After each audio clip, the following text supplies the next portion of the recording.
dificuldade.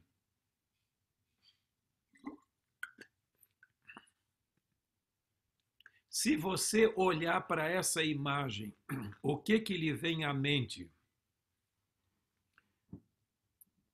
Dá uma ideia de que o nosso mundo realmente não é mais aquilo que já foi. É óbvio que não é o que Deus criou, mas nós estamos vendo aqui uma situação de um mundo que envelhece, degradando-se. Havia uma época que os adventistas eram os únicos assim chamados doidos que falavam do fim do mundo, mas hoje até cientistas ateus dizem que o mundo não tem como durar mais muitas décadas, porque o ecossistema se está destruindo. Então, de duas, uma: ou Deus interfere ou o mundo se autodestrói. Eu gostaria só, introduzindo o nosso assunto, mencionar um gráfico aqui, porque nós gostaríamos de entender mais ou menos o que se passa com a igreja hoje. Se você der uma olhada nesse diagrama aqui, você vai ver que você tem uma noção básica de quando se institucionalizou o liberalismo e o tradicionalismo dentro da igreja. Liberais e tradicionalistas sempre existiram, mas na década de 70, ou melhor dito, na década de 60, pessoas que estudaram nas universidades de fora, alguns se mantiveram leais ao assim chamado método histórico crítico, desculpe, ao método gramático histórico, mas outros abraçaram o método histórico crítico, que por natureza não incorpora a Deus e a intervenção sobrenatural de Deus na história. Então passaram a negar os milagres, etc. E é certo que alguns dos nossos não foram tão longe. Eles optaram por um método histórico crítico modificado, como eles dizem. Mas, apenas para você ter uma ideia, em 1970 saiu publicado um número da revista Spectrum, e esse número convidava os nossos eruditos a estudarem não só a Bíblia, mas Ellen White de uma perspectiva histórico-crítica. E os 15 anos que se seguiram foram, na minha opinião, até então, os anos mais desafiadores da nossa história até então. Em 1985 foi publicado o primeiro número da revista Our Firm Foundation, ou seja, Nosso Firme Fundamento, do grupo mais tradicionalista, dizendo: poxa, esse povo ali está vendendo a nossa igreja por liberalismo, nós precisamos voltar às raízes. Independente de qual dos extremos você tiver em mente, ambos colocam a cultura acima da revelação. O grupo liberal se interessa mais com a cultura moderna. Então é mais ou menos aquela história. Não, os pioneiros eram bem intencionados, mas os tempos mudaram, nós não estamos mais vivendo naquela época. Precisamos modernizar o adventismo para torná-lo mais aceitável. Já o outro grupo diz: não, nós temos que voltar às raízes dos pioneiros, o que eles contribuíram. E esse grupo aceita o que é bom e alguns dos equívocos também. E nesse grupo, posteriormente, então surgiu também o antitrinitarismo moderno, que hoje é um problema global. Eu não lembro de ter ido em algum lugar do mundo onde esse problema não existisse dentro da igreja. Mas a partir de 1998, quando surgiu no início do ano o primeiro site crítico de Ellen White da igreja, por sinal o endereço era ellendwhite.org, e esse site hoje pertence a nós, foi comprado depois de muita negociação, mas com o surgimento da internet, tudo do passado que a gente achava que já estava morto, sepultado e desapareceu, retornou. Então, hoje nós temos um mundo globalizado onde os problemas que no passado eram restritos geograficamente estão disponíveis para todos. Alguns até dizem que, eh, por exemplo, Gutenberg transformou cada ser humano em um leitor. E a Xerox, ela transformou cada um num editor. Mas a internet hoje, qualquer um, sem nenhum critério, posta o que quiser do jeito que achar por bem. E no passado, se eu queria pregar uma heresia na sua igreja, eu tinha que bater na sua porta e dizer, pastor, por favor, eu quero pregar heresia. Ninguém dizia isso. Eu tenho uma nova luz para a igreja. Hoje não. Eu simplesmente posto na internet, as pessoas não me conhecem como indivíduo, e então, pronto. E muitas vezes os críticos da igreja são mais famosos longe da sua congregação do que na própria congregação, onde já não tem mais uma voz.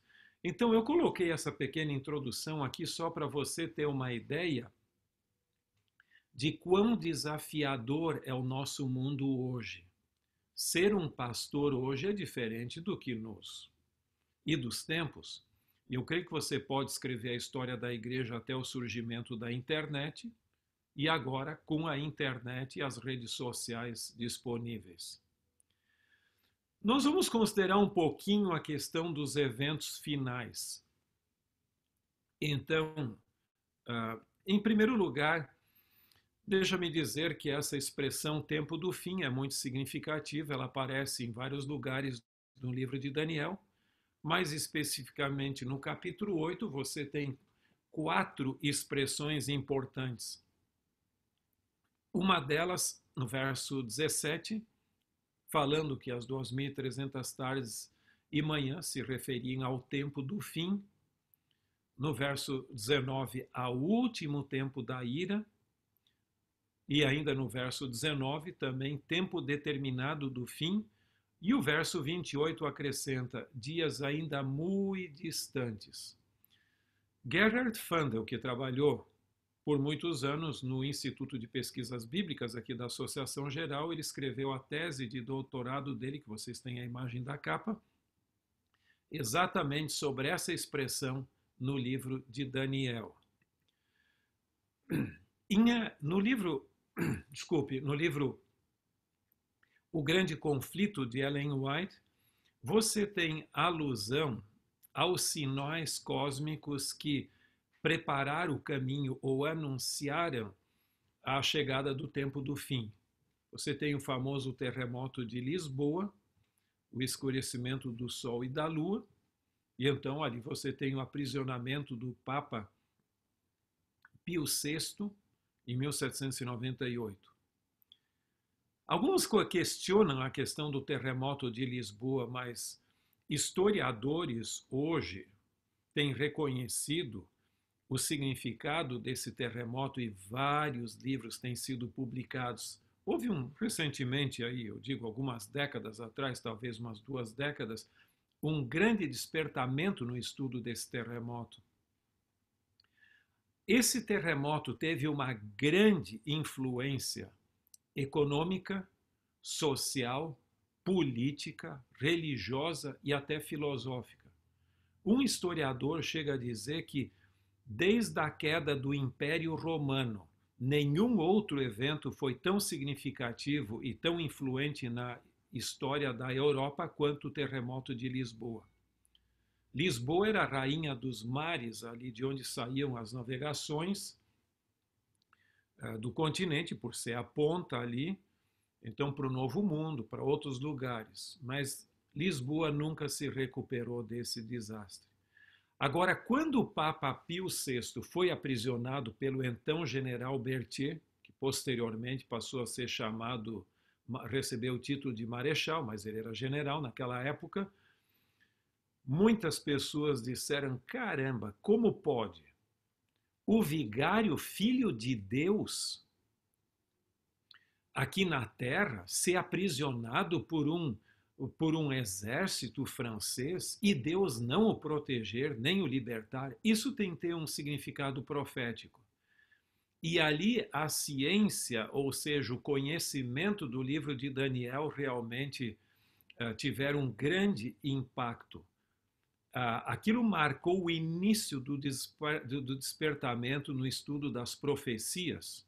Não que antes as pessoas não estudassem, lógico, você tem Lutero, que falou sobre as profecias, você tem Johann Petri, até Sir Isaac Newton publicou o seu comentário de Daniel e as profecias do Apocalipse em 1733, mas não havia um despertamento tão grande e esse aprisionamento realmente exerceu essa influência.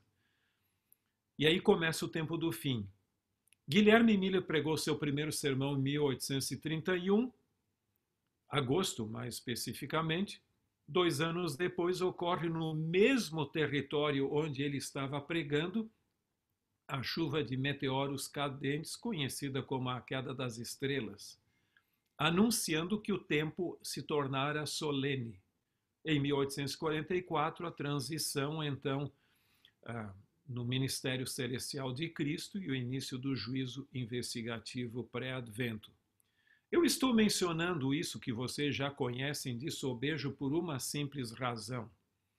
Alguns teólogos têm criticado isso e diz o seguinte: mas isso é uma coisa lá antiga, os nossos pioneiros se anteciparam, isso são sinais da segunda vinda de Cristo. E, em realidade, algumas pessoas argumentam assim. Um dos mais influentes, que começou com isso, é um coreano chamado Ki Kong Kim. Ele estudou na mesma época minha lá na Andrews, eu conheço bem, ele até foi, acho que, reitor da nossa universidade Samyuk, na Coreia do Sul. E aqui você tem a imagem da sua tese, publicada pela Universidade Samyuk na Coreia. Hans Lavondel, ele aderiu a essas ideias e ele até reconhece que ele foi influenciado por Ki Kong Kim e publicou alguns desses pontos no seu livro, que também está disponível em espanhol. É interessante que Lavondel colocou essas ideias num artigo. Eu até participei de uma reunião na casa do Dr. C. Mervyn Maxwell, lá em Barron Springs, em Michigan, onde Lavondel pela primeira vez expôs essas ideias. E eu lembro que o Dr. Gerhard Hazel estava presente, era um pequeno grupo só, e eu estava junto também. E aí o Dr. Hazel contestou, e ele disse a mim, eu me refiro a Lavondel, ele disse, não, isso são só ideias aí, tudo pode ser modificado, etc. Mas ele continuou publicando, e aí saiu o primeiro artigo dele sobre o assunto. Por sua vez, o Dr. William Shea, ele disse o seguinte, num artigo que ele publicou depois em resposta: sinais cósmicos no livro do Apocalipse, você tem desde o início, ali até o final ali da história, etc., inclusive você tem o aquecimento do sol lá nas pragas do Apocalipse, etc. Mas o único lugar no Apocalipse onde você tem essa sequência, terremoto, sol, lua e estrelas, é na abertura do 6º selo de Apocalipse 6 e não no 7º selo, que é a segunda vinda de Cristo. E eu achei muito interessante, esse artigo só tem 2 páginas, mas o argumento dele é muito lógico e creio que bíblico também. Então, em outras palavras, esses sinais a que se refere o texto não são sinais da vinda de Cristo necessariamente, mas sinais do tempo do fim. Que o tempo não era mais simplesmente cronós, de onde vem o termo cronologia, mas escatom.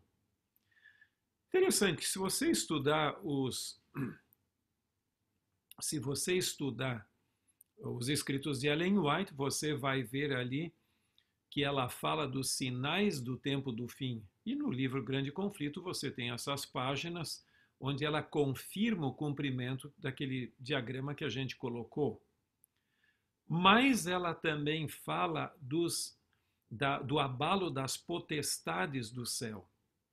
E essas são 2 expressões significativas que você encontra, se você der uma olhadinha lá em Lucas capítulo 21. Lucas 21, o verso 25 fala: haverá sinais no sol, na lua e nas estrelas. E o verso 26 depois diz angústia e perplexidade e coisa, pois os poderes do céu serão abalados. Então, Ellen White faz uma distinção entre os sinais do tempo do fim que já se cumpriram, e ela não diz isso que muitos dizem, que vai haver uma repetição desses sinais por ocasião da segunda vinda. Não, esses se cumpriram. O que ela diz é que esses, em vez de haver meros sinais relativamente pacíficos, como o escurecimento do sol, a queda das estrelas, as próprias potestades do céu serão abaladas. Haverá uma comoção sem igual, portanto, vai haver uma intensificação. E preparando o cosmos mesmo para a vinda de Cristo, e após o milênio também a descida da Nova Jerusalém. Então vai haver uma mudança completa também na questão do céu, e aqui na Terra uma grande comoção. Em relação com a liberdade religiosa, é um outro ponto que eu gostaria de destacar com vocês. E é interessante, eu já fiz alguma palestra esse último mês, talvez vocês até chegaram a ver essa parte aí um pouquinho em alguma outra ocasião, em alguma live. Mas é interessante, a primeira emenda a primeira emenda à Constituição dos Estados Unidos, datada de 1798, diz: o Congresso não fará nenhuma lei relativa ao estabelecimento da religião, ou proibindo o livre exercício desta, ou restringindo a liberdade de expressão ou de imprensa, ou o direito do povo de se reunir pacificamente e dirigir petições ao governo para a reparação de injustiças. Essa primeira emenda à Constituição é que garante a liberdade religiosa aqui nos Estados Unidos. Portanto, ela é muito importante. E agora, pode essa emenda ser modificada ou alterada? Nós temos também a famosa Declaração Universal dos Direitos Humanos da ONU, 1948. O artigo 18 diz especificamente: toda pessoa tem direito à liberdade de pensamento, consciência e religião. Este direito inclui a liberdade de mudar de religião ou crença e a liberdade de manifestar essa religião ou crença pelo ensino, pela prática, pelo culto e pela observância, isolada ou coletiva, em público ou em particular. Esse texto é muito importante, porque aqui não só garante liberdade de pensamento, que pode ser publicada, aliás, pode ser publicado, ou seja, expressa publicamente ou particularmente, que você pode ensinar a religião e pessoas têm o direito de mudar de religião. Interessante que um juiz de direito de Porto Alegre publicou um livro do qual ele foi o editor, e nesse livro ele escreveu um artigo, um capítulo, melhor dito, falando sobre o assédio religioso. E ele diz que o proselitismo religioso, ou seja, a pregação, o ensino da religião, é uma forma de assédio, passível de ser punido, como o assédio sexual e outras formas de assédio. Isso vai diretamente contra a Declaração Universal dos Direitos Humanos, que nos dá essa liberdade. Agora, sem entrar muito em pormenores, o que a Igreja Católica diz sobre essa liberdade mesma que a gente falou? Bem, você já deve ter ouvido falar nesse livro, publicado em 1991, a versão encadernada e a brochura com essa outra capa no ano seguinte.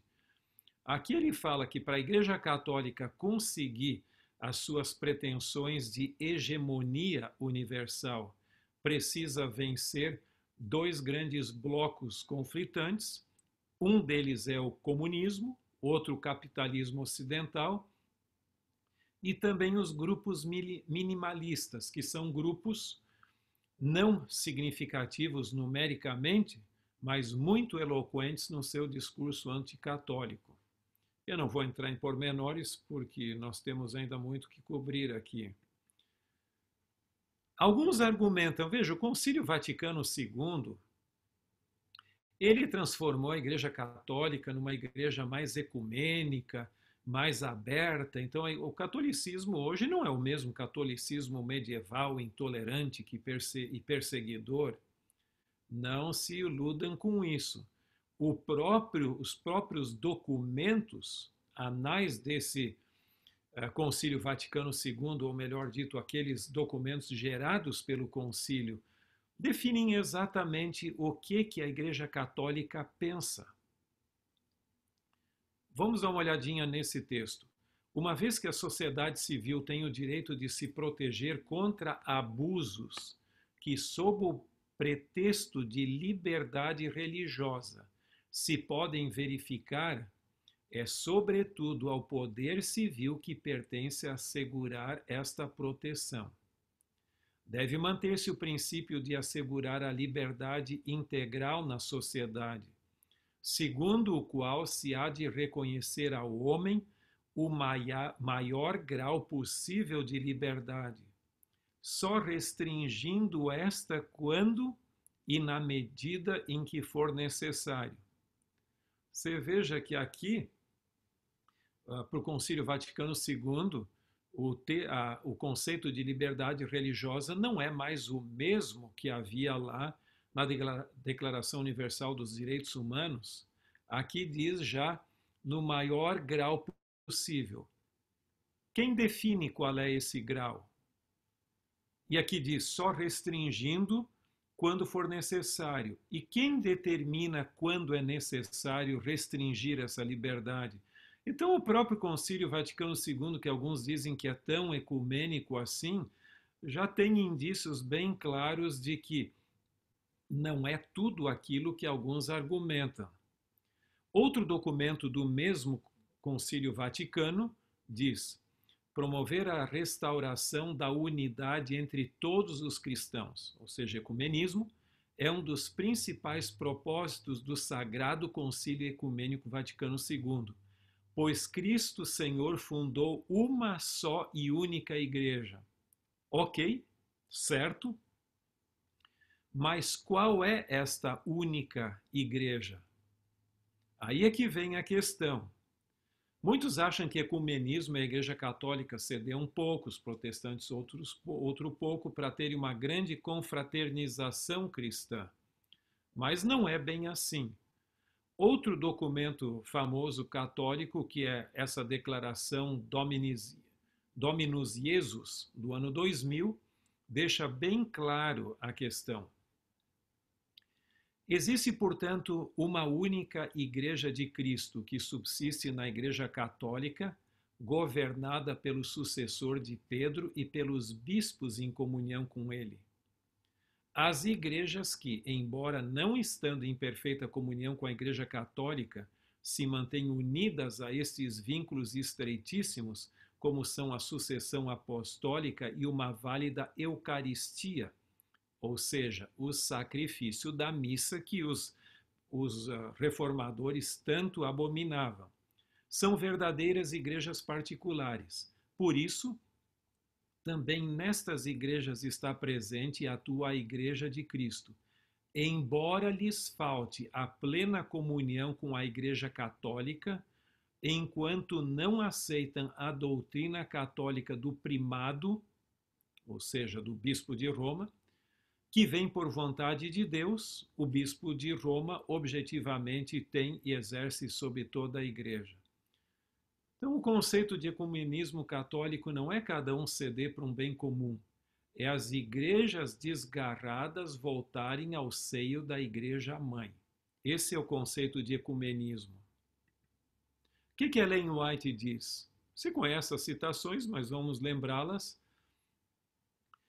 No Testemunhos para a Igreja, volume 5, página 451, ela diz: quando o protestantismo estender os braços através do abismo, a fim de dar uma das mãos ao poder romano e outra ao espiritismo, quando por influência dessa tríplice aliança os Estados Unidos foram induzidos a repudiar todos os princípios de sua Constituição, e lembra que a gente leu a primeira emenda à Constituição, que eles fizeram, ou que fizeram deles um governo protestante republicano e adotar medidas para a propagação dos erros e falsidades do papado, podemos saber que é chegado o tempo das operações maravilhosas de Satanás e que o fim está próximo. Esta outra declaração do grande conflito, página 588, é muito semelhante à anterior, mas acrescenta alguns pontos cruciais. Mediante os dois grandes erros, a imortalidade da alma e a santidade do domingo, Satanás há de enredar o povo em suas malhas. Enquanto o primeiro lança o fundamento do espiritismo, o último cria um laço de simpatia com Roma. Os protestantes dos Estados Unidos serão os primeiros a estender as mãos através do abismo para apanhar a mão do espiritismo, estender-se-ão sobre o abismo para dar as mãos ao poder humano e sobre a influência dessa tríplice união. Este país seguirá as pegadas de Roma, desprezando os direitos de consciência. Aqui você tem claramente, em primeiro lugar, as pretensões católicas, e aqui você tem o que vai acontecer nesse lado. Mas Ellen White deixa bem claro que a imortalidade da alma e a santidade do domingo serão pontos de muita ênfase. Eu considero a doutrina da mortalidade da alma, a doutrina bíblica, como a doutrina olvidada, ou seja, pouco enfatizada no nosso meio. Porque, em realidade, os grandes best-sellers do mundo hoje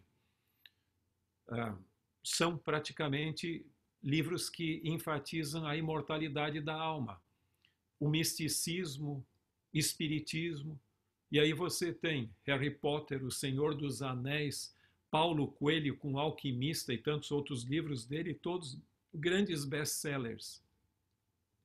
E nossa resposta é muito tímida.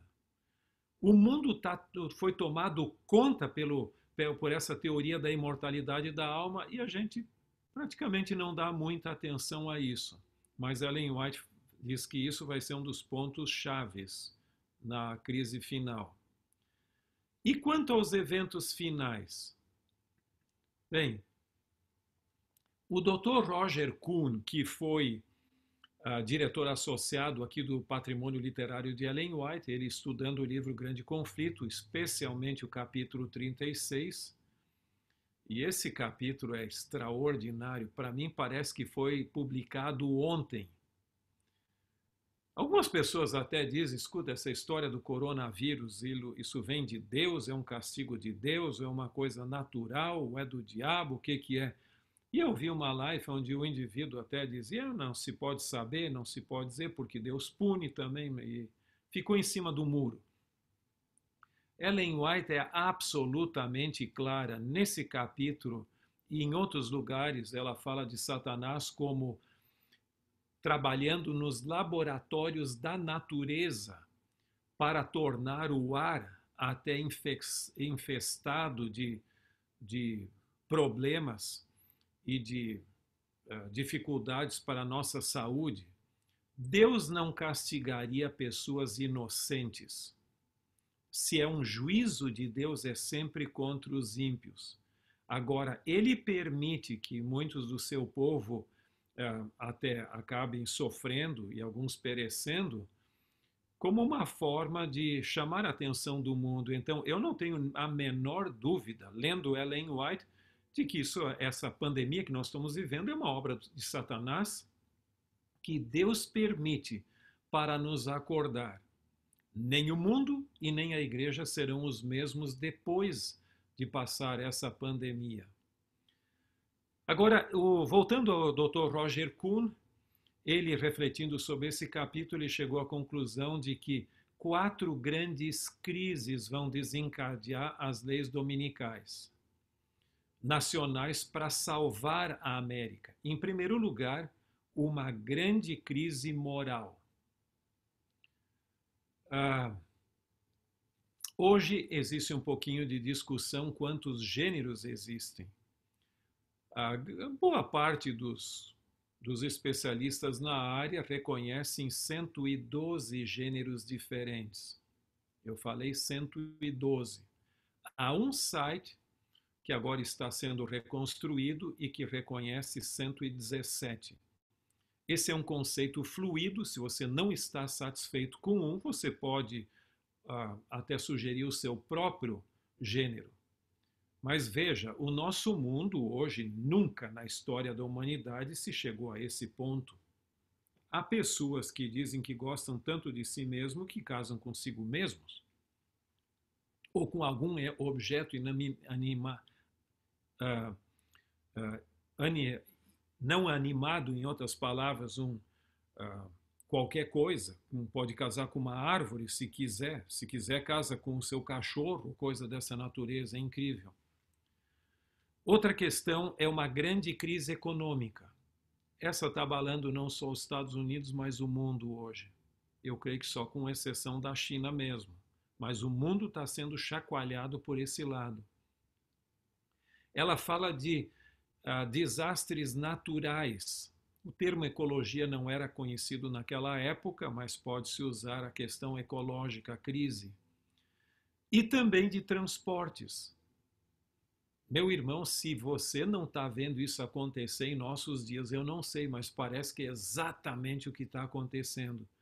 E essas crises se intensificarão a tal ponto que a religião será legislada ou colocada oficialmente como obrigatória. Você já deve ter ouvido falar de alguns, um governador do Canadá e assim por diante, e outros que têm sugerido que o mundo está cansado por não descansar e que o domingo deveria ser um dia de descanso para o nosso mundo. Eu vou entrar agora um pouco em algumas especulações, só para que você tenha uma ideia do que pode aparecer. Algumas delas, quem sabe, você já se deparou com elas. Uma delas é a teoria dos 7 tempos de Levítico 26, 18. A Bíblia King James, ou seja, a tradução mais tradicional da Bíblia para o inglês, usa a expressão 7 times, ou seja, 7 tempos. Essa palavra times pode se referir a vezes, como na nossa Almeida Revista Atualizada, ou pode se referir a 7 tempos. Então, algumas pessoas creem que isso se refere a 7 tempos. E tem sido um problema. Eu até fui convidado a fazer algumas palestras em Vancouver, no Canadá, no início do ano passado, por causa dos problemas que eles estavam enfrentando sobre essa expressão lá, e que aparece em Levítico 26 algumas vezes. Não se esqueça que até Guilherme Miller argumentava dessa maneira e usava esses 7 tempos, assim dito, como cada tempo representando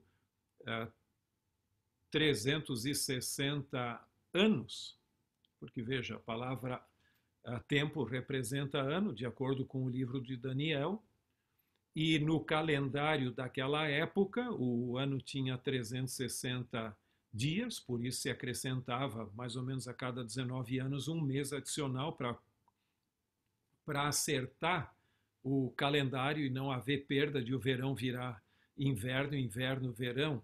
Então se corrigia isso dessa forma. Hoje nosso calendário é diferente.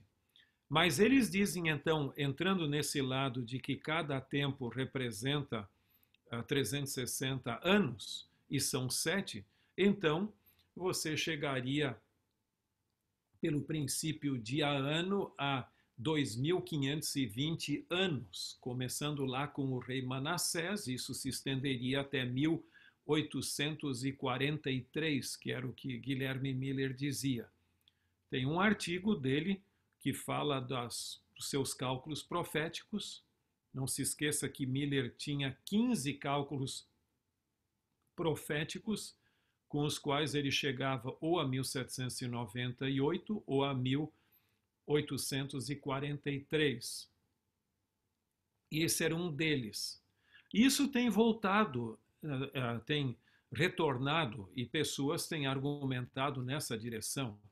Mas, em realidade, a nossa tradução ao português é muito boa e deixa bem claro ali que aquilo não refere-se a períodos de tempo, mas a intensificações dos castigos, ou seja, 7 vezes mais forte ali do que antes. E essa expressão é repetida dentro desse capítulo 26 do livro de Levítico. Se você der uma olhada no meu artigo, foi publicado originalmente na Revista Teológica da Andrews, mas está disponível também em português. Foi publicado na Parousia do segundo semestre de 2004, intitulado Simbolização em Miniatura e o Princípio de Ano de Interpretação Profética. Aquele pseudo-período de 7 tempos ali não qualifica de forma alguma. A fundamentação bíblica do princípio dia-ano é muito bem estabelecida por William Shea no seu livro Estudos Seletos de Interpretação Profética, publicado pela Unas Press, ali como volume 1 da série do Darkon. Quem sabe até alguns de vocês já tenham. Aquele livro é uma preciosidade.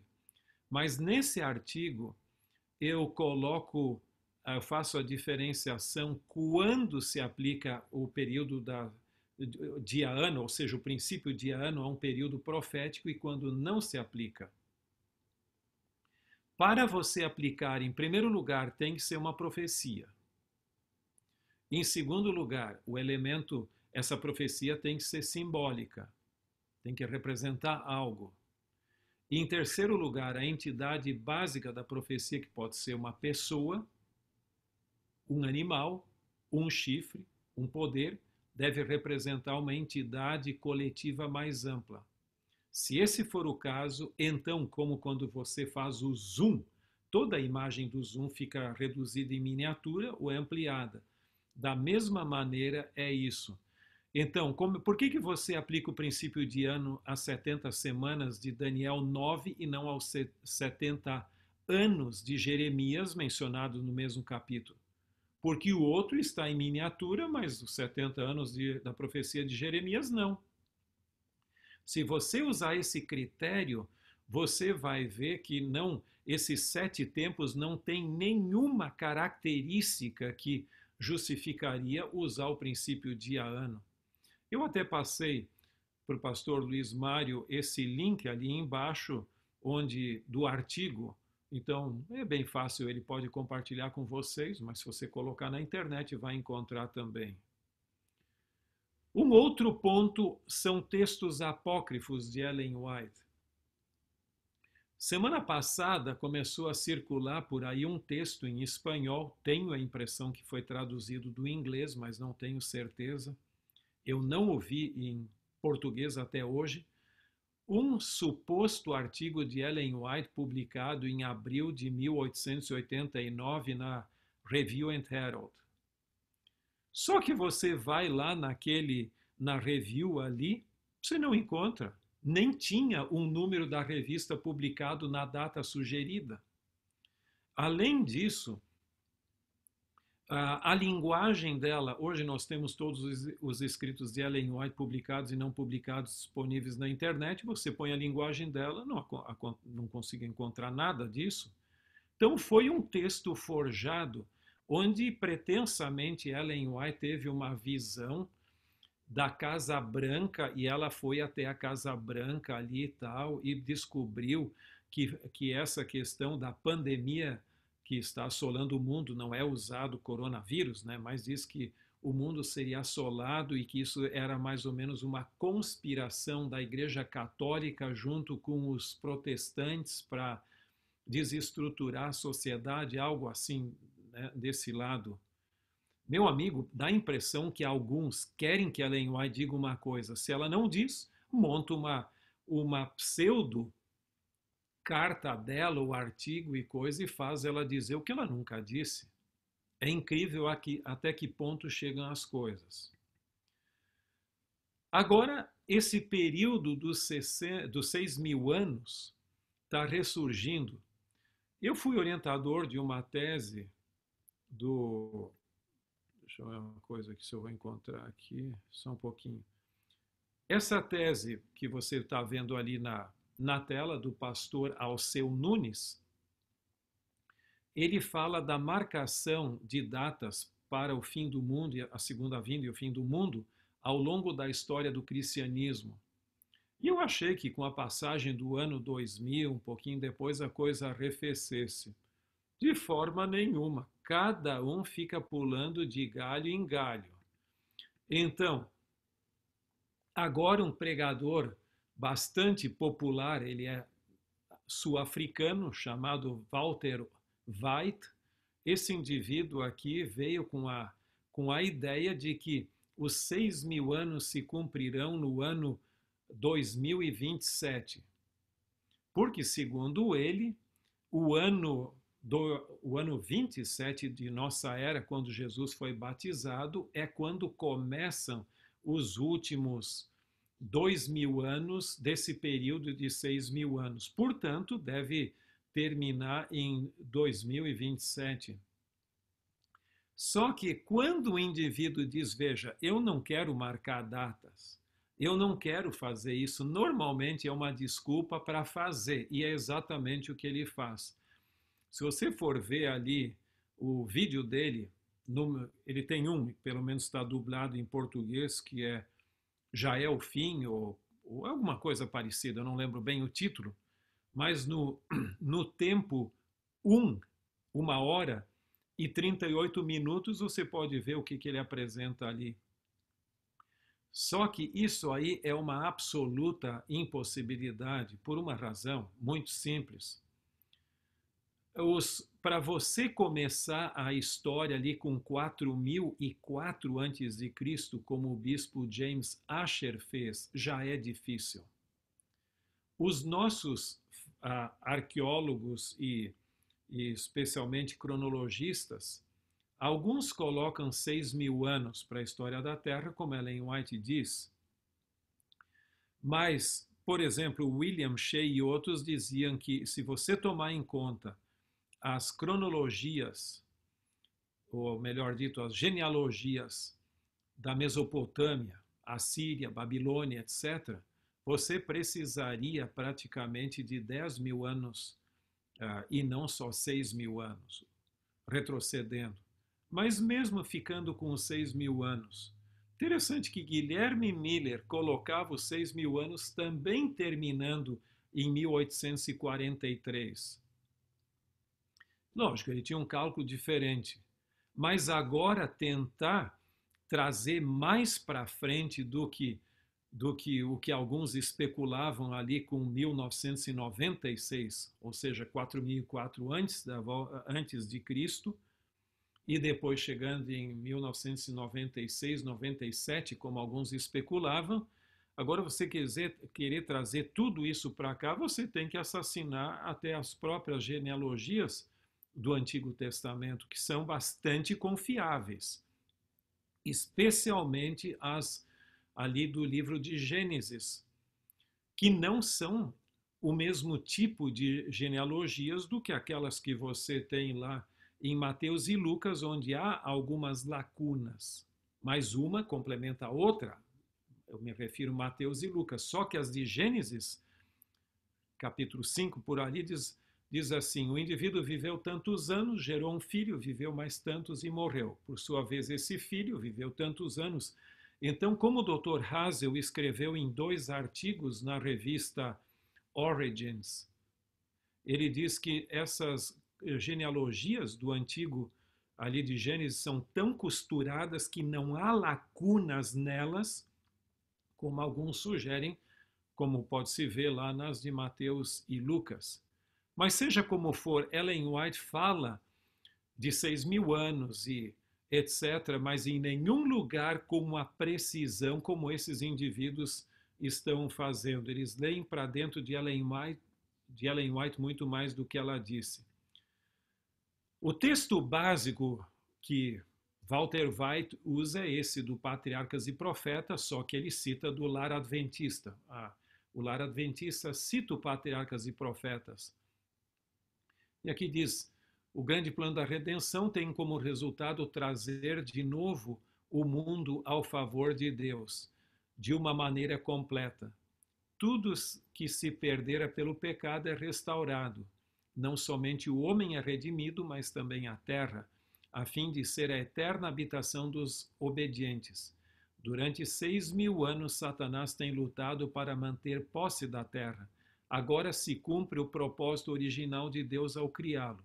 Os santos do Altíssimo receberão o reino e possuirão o reino para todos sempre e de eternidade em eternidade.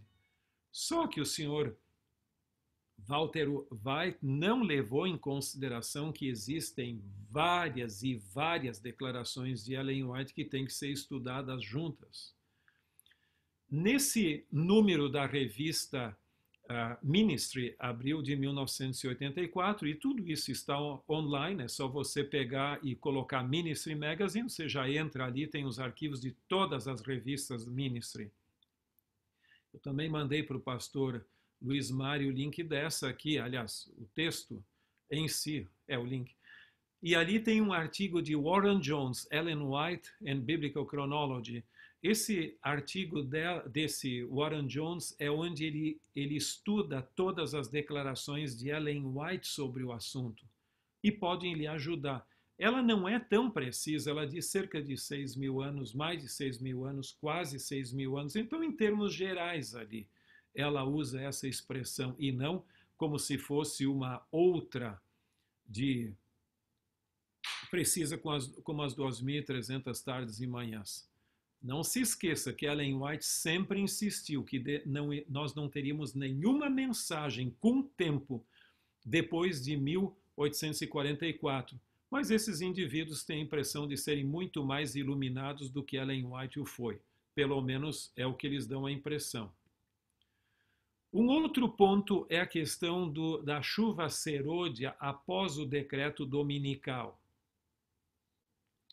Deixa-me só lhe dizer que algumas pessoas dizem que a chuva serôdia ocorrerá após o decreto dominical. Eu não vejo desta forma. Se você der uma olhada no livro Eventos Finais, é óbvio que ela primeiro trata, aqui no capítulo 9, ela fala de leis dominicais. Mas veja, não é a lei dominical nacional nos Estados Unidos, ela fala de leis dominicais. E isso ocorreu muito aqui nos Estados Unidos. E depois a chuva serôdia, no capítulo 13. Então a pessoa simplesmente olha o índice do livro aqui, ou sumário, e diz: não, as leis dominicais vêm antes. Não é bem assim.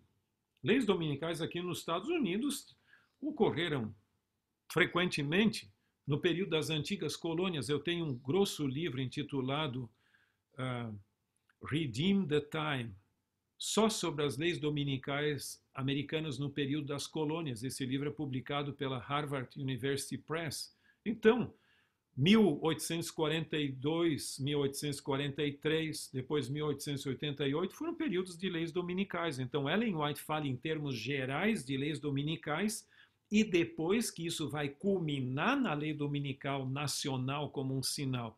Mas algumas pessoas já querem que a chuva serôdia só ocorra depois. Não.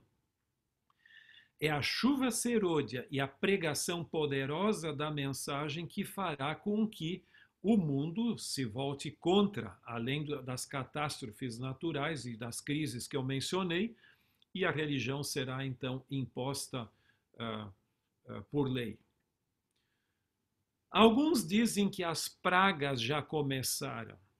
Em Ellen White você encontra expressões como resquícios das pragas e coisas assim que já estão em andamento, e ela fala disso. E pragas têm ocorrido. Você teve as pragas lá do Egito, você tem pragas aqui e ali que ocorrem como sendo uma antecipação. Mas não caia na bobagem de dizer que isso já são as 7 últimas pragas. Se em nossa escatologia a gente fala de 7 últimas pragas, isso significa que há pragas anteriores, mas seria, na minha ótica, um absurdo querer dizer que as 7 últimas pragas que ocorrerão após o fechamento da porta da graça sobre os ímpios já estejam ocorrendo aqui. Há pragas antecipando o fim de todas as coisas, mas não ainda as 7 últimas pragas. Ah, algumas pessoas também alegam, isso é só um acréscimo aí, eu coloquei antes de começarmos aqui esse texto, talvez possa você se deparar com alguém que argumente dessa forma. Esse texto é do livro Eventos Finais, a edição padrão é página 182, se você tiver aquela primeira edição mais antiga, brochura, é página 157, mas não importa. Aqui você encontra o texto que diz: os lugares vagos nas fileiras, ou seja, do povo de Deus, serão preenchidos pelos que foram representados por Cristo como tendo chegado na hora 1/10. E está se referindo ali à parábola dos trabalhadores da seara, que um chegaram à hora 9, outro chegou a tal hora e o da hora 1/10. Há muitos com quem o Espírito Santo está lutando. O tempo dos juízos destruidores da parte de Deus é o tempo da misericórdia para aqueles que agora não têm oportunidade de aprender o que é verdade.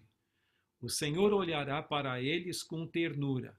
Seu coração compassivo se enternece, e a mão do Senhor ainda está estendida para salvar. Enquanto a porta é fechada para os que não querem entrar, será admitido um grande número de pessoas que nesses últimos dias ouvirem a verdade pela primeira vez. Aqui Ellen White fala de juízos destruidores e aqui embaixo a porta é fechada. E as pessoas dizem, veja, a porta da graça vai se fechar e então depois do fechamento da porta da graça ainda vai haver oportunidade de salvação para aqueles que não conheceram a verdade. Desculpe, mas eu considero isso uma leitura equivocada desse texto. Em realidade, ela não está falando juízos destruidores da parte de Deus como sendo as 7 últimas pragas. Eu creio que nós mesmos estamos enfrentando situações calamitosas. E também esse fechamento da porta da graça. Eu posso fechar para mim a porta da graça se eu simplesmente chutar o balde e largar de mão tudo aquilo que eu conheci da verdade. Então, eu creio que cada um de nós tem misericórdia, mas eu posso também pecar contra o Espírito Santo e fechar para mim a porta da graça. Mas eu não creio que aqui Ellen White esteja se referindo que após o fechamento global da porta da graça para toda a humanidade, vai haver uma segunda chance para aqueles que não aceitaram antes. Eu não creio que é isso que ela está dizendo. Veja, nós podíamos gastar mais tempo com essa declaração, mas você pode dar uma olhada nesse artigo que eu escrevi, onde eu comento essa citação. Você pode encontrar na revista do Ancião, janeiro-março de 2005, e toda a série que eu publiquei ao longo dos anos, tanto nas Sinais dos Tempos como na revista do Ancião, estão disponíveis no site do Centro White, e ali está o link. Haverá oportunidade de salvação para algumas pessoas após o fechamento da porta da graça?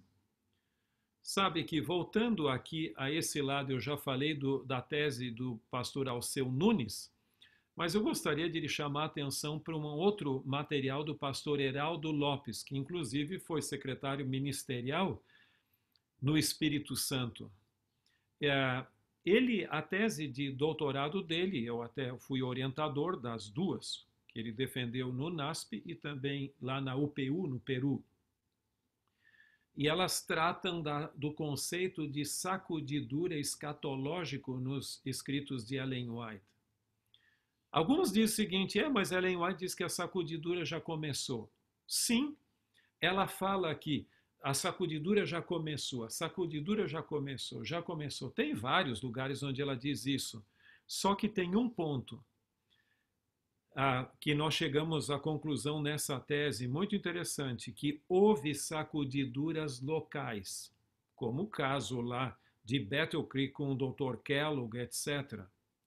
Mas estas sacudiduras locais são mais limitadas e então ocorrerá a final sacudidura global da igreja.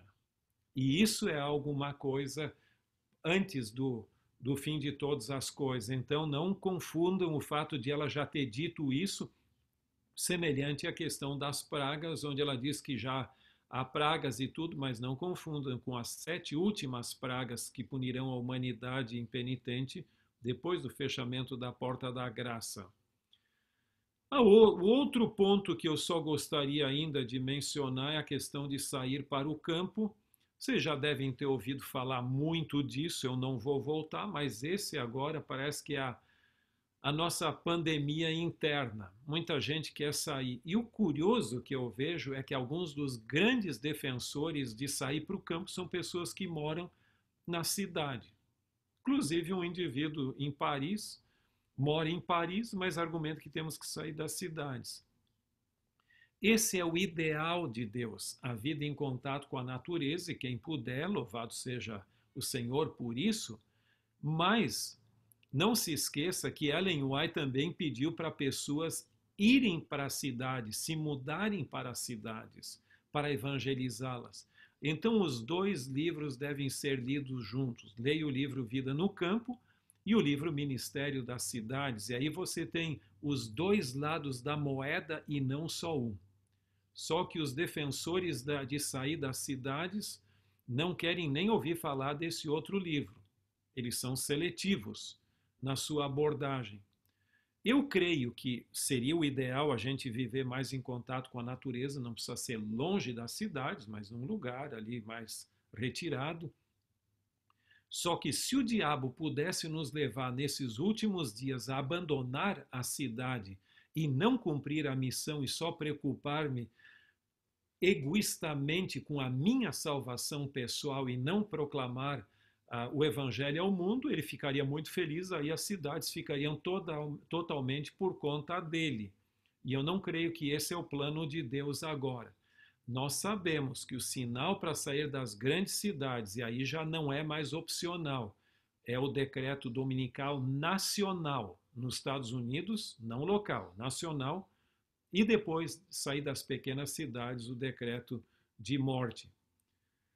Eu gostaria, antes de finalizarmos, compartilhar com vocês uma citação que eu gosto muito, escrita pelo Dr. Gerhard Hasel, no prefácio do livro de Hans Larondelli, Chariots of Salvation, que é um livro sobre o Armagedon, onde ele diz: a respeito de profecias não cumpridas, existe sempre o perigo do intérprete especular e sutilmente tornar-se um profeta por sua própria conta. Cuidado com isso. Eu acho que eu posso me tornar um falso profeta, alegando receber sonhos e visões de Deus, quando elas não existem, mas não são de Deus. E eu já falei com vários pretensos profetas que não eram verdadeiros. Mas, ao mesmo tempo, eu posso me tornar um falso profeta por ignorar o que o Apocalipse diz no capítulo 22. Se alguém fizer qualquer supressão da palavra da profecia desse livro, ou seja, do Apocalipse, por extensão de toda a Bíblia, Deus vai lhe castigar. Ou se a pessoa acrescentar alguma coisa. A pior coisa é quando a palavra profética diz uma coisa e eu digo outra. Ou quando eu leio para dentro da profecia as minhas ideias especulativas. E isso nós estamos vendo hoje mais do que você pode imaginar. Toda calamidade ou pandemia gera esse tipo de indivíduos.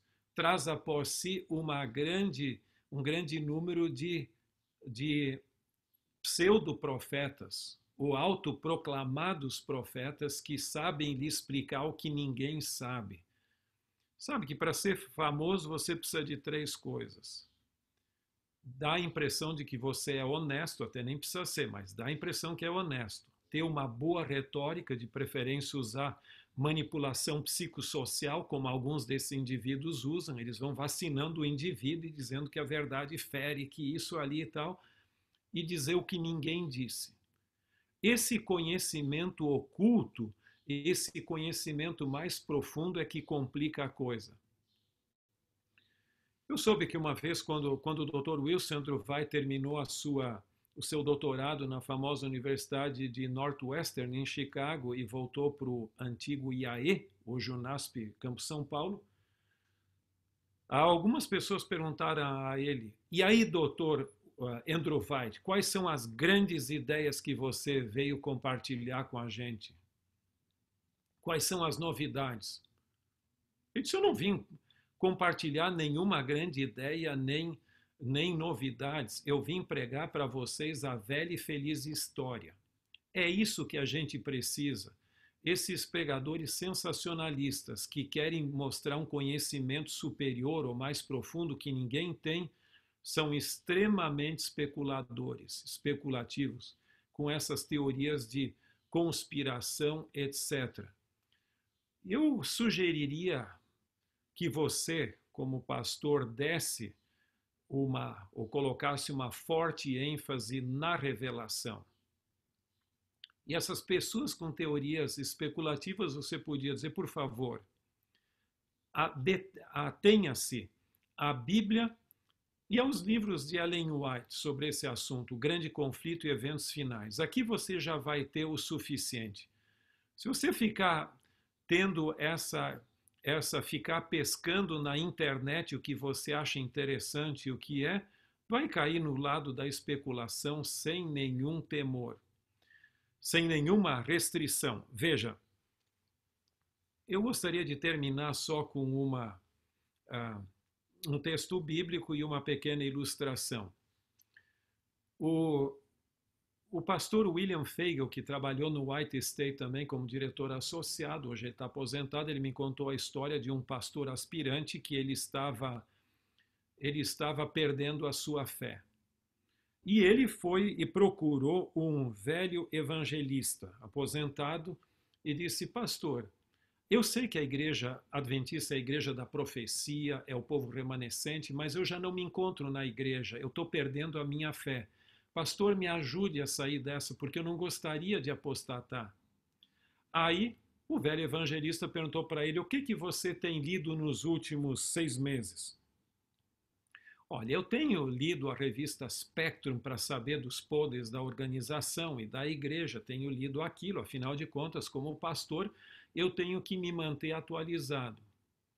Aí o evangelista simplesmente disse, olha, eu vou lhe sugerir uma coisa. Daqui para frente você não deixe de lado essas outras coisas e leia só a Bíblia e Ellen White. E depois de 6 meses você volta. Os 6 meses não haviam passado e ele estava de volta entusiasmado. Pastor, o fim de todas as coisas está às portas. Me ajuda a estabelecer, traçar estratégias para a finalização da pregação do Evangelho.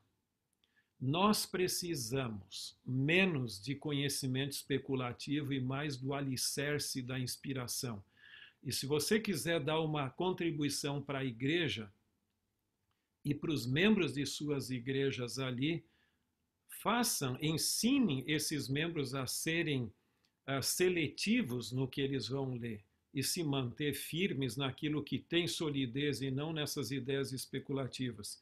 E o último texto que eu gostaria de compartilhar com vocês é Isaías 54, o verso 17, que um pastor me chamou a atenção para ele, como referindo-se à promessa que é reservada para a igreja e aqueles que estão solidificados nela. Toda arma forjada contra ti não prosperará. Toda língua que ousar contra ti em juízo, tu a condenarás. Esta é a herança dos servos do Senhor e o seu direito que de mim procede, diz o Senhor. Eu pessoalmente creio que nós estamos vivendo num período realmente de sacudidura, onde as pessoas vão demonstrar se eles têm interesse realmente em ficar com a palavra inspirada ou se preferem seguir esses livres atiradores com suas especulações. Que Deus abençoe você no seu ministério e sua família. Vamos nos mantermos unidos e eu tenho certeza que nós vamos experimentar um grande